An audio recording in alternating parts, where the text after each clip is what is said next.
Ave Maris Stella. Hello and welcome back to Vatican II in a Year. This is your host, Father Matthew Schneider. I am a priest of the Legions of Christ, and I teach theology. This is a podcast on the Star Quest Production Network at sqpn.com.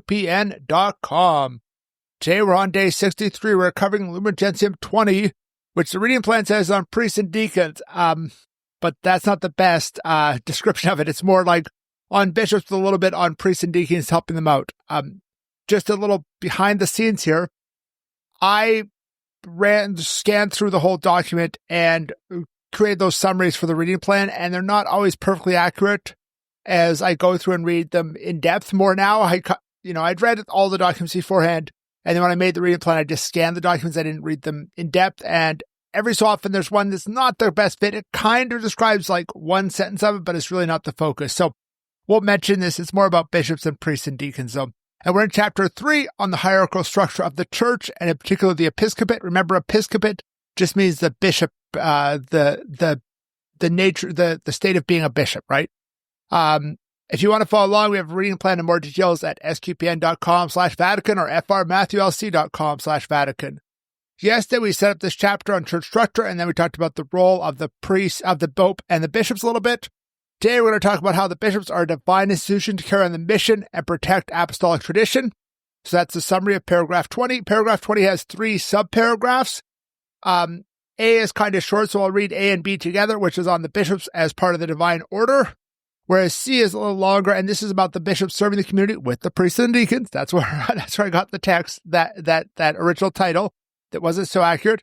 And then the transmission of the apostolic office, right? How that is transmitted to the bishops through time. So let's start with paragraphs 20A and B. That divine mission, entrusted by Christ the apostles, will last until the end of the world. Since the gospel they are to teach is for all time and the source of all life in the church.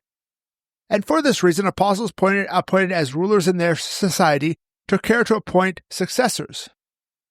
For they not only had helpers in their ministry, but also in order that the mission assigned to them might continue after their death, they passed on to their immediate cooperators, as it were in the form of a testament, the duty of confirming and finishing the work begun by themselves. Recommended to them that they attend to the whole flock in which the Holy Spirit placed them to shepherd the church of God. They therefore appointed such men and gave them the order that, when they should have died, other approved men would take up their ministry. Among those various ministries which, according to tradition, were exercised in the church from the earliest times, the chief place belongs to those who, appointed to the episcopate by a successor running from the beginning, are passers on of the apostolic seed. Thus, as St. Irenaeus testifies, through those who are appointed bishops by the apostles and through their successors, down into our own time, the apostolic tradition is manifested and preserved. So those are the paragraphs, right? And the idea here is that Jesus wants the gospel preached at all times and all places. But the challenge is, how do we make sure it's the same gospel, right? You look at Protestants in the U.S., and there's a number of different large traditions. I'm not a fan of the kind of 30,000, different denominations, because some of them are churches that have a kind of theology where each local church is independent. And other than that, they share basically the same thing between a number of churches. But, there are at least a few dozen significantly noticeably different theologies of that, even in the U.S. And in other parts of the world, there's probably a few more that I'm not as familiar with, right? And so we need a structure for continuity. We need some vessel for the apostolic tradition to be carried down. And this is why when we talk about the apostolic tradition, the handing on, we are talking both about the idea of union with the bishops and about this idea of the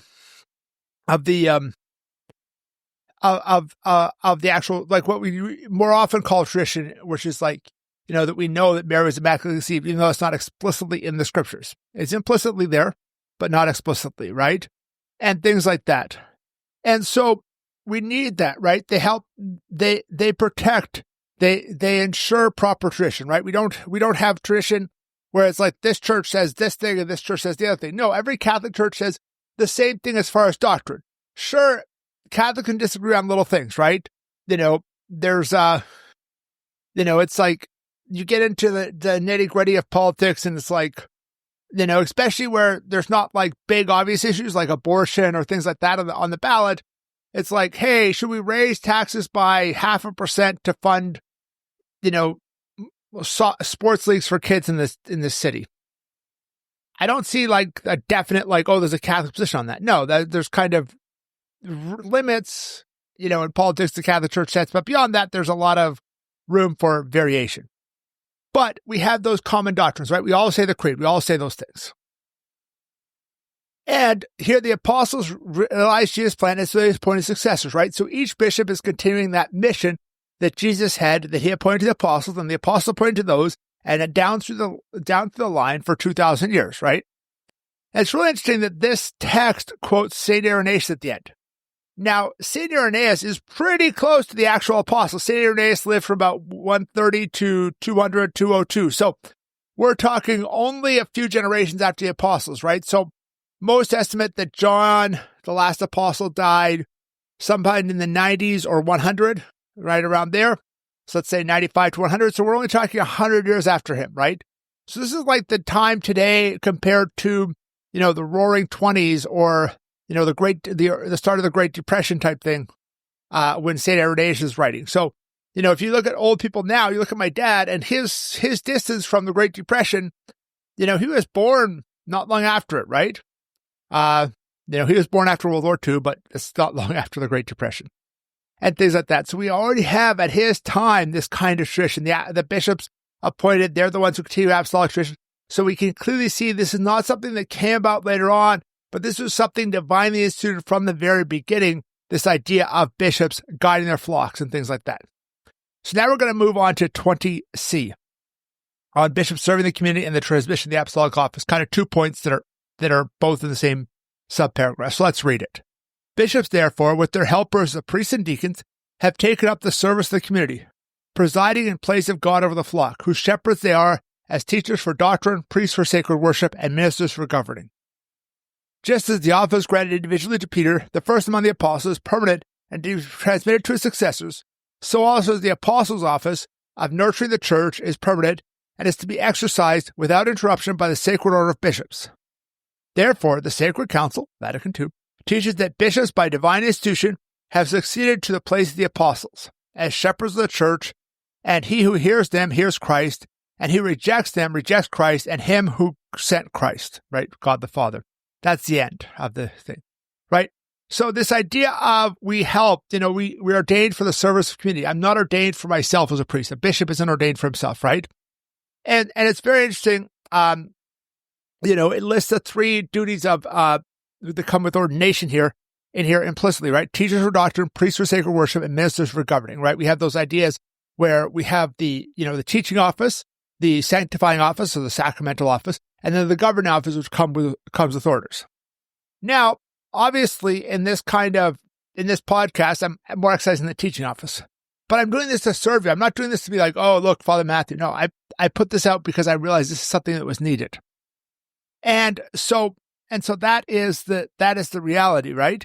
And we bishops, priests, we all have those 3 offices, right? We might exercise different degrees of them, right? Because I'm not a pastor, I teach in the seminary, so it's more like, hey, I'm definitely more focused on the teaching aspect, but I'm still celebrating the sacraments for people pretty regularly and things like that, right? And so also in these 3 orders of bishops, priests, and deacons, we have to work collaboratively, not in opposition. And so Vatican I was talking about how the Pope was a successor of St. Peter. And this is emphasizing how all the bishops are successors of the apostles, right? And it's important here to note that they're successors of the apostles. We don't trace it back to a specific apostle.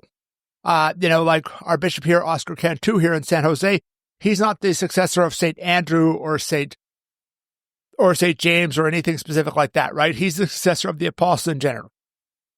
And in reality, most bishops probably trace back to multiple of the apostles because back from, the very early church, there was a practice of to make sure that the new bishop was valid. They would have 3 bishops get together and consecrate that new bishop.